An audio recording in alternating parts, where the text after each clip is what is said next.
Кездесуге келген қызбен жігіт ұстап тұр ғой. Бүйтіп мына жерде тұрып сөйлеп тұр ғой.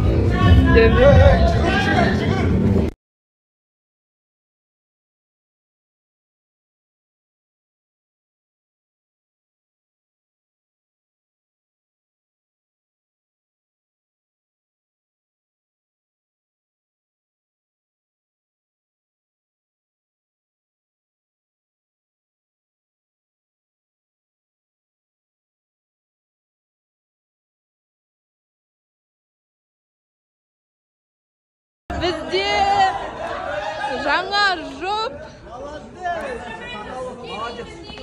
Батя, қаламайыз, елдармен. Батя, новый батя.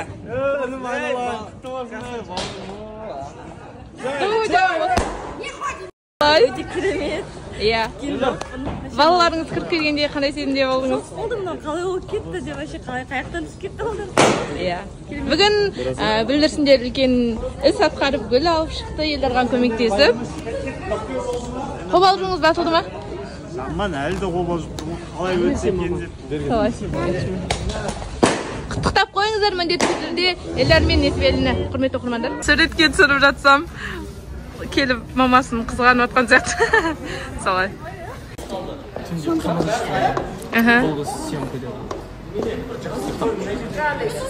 Сосын ұйықтап қалдыңыздар. Неге көңіл-күйіңіз болмай жүр соңғы кездері? Соңғы кездері? Иә. Өте ашулы болып жүрген сияқты көрінеді маған. Бұрынғы шулап жүретін әділетті жоғалтып алды. Киімді де көрдіңіз бе? Бір жандар келген соң емес па? Солай. Біз сырғасын көрдік Әсемнің. Әдемі екен сырғасы. Бірақ Әсемнің көңіл-күйі түсіп қалды.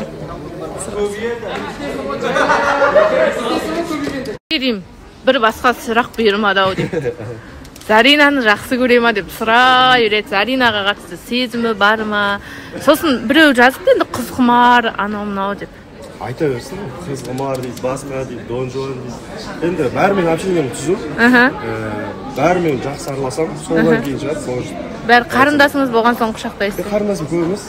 Аида, Мадина и Зарина десеңші. Ол Зарина ұстазым ғой.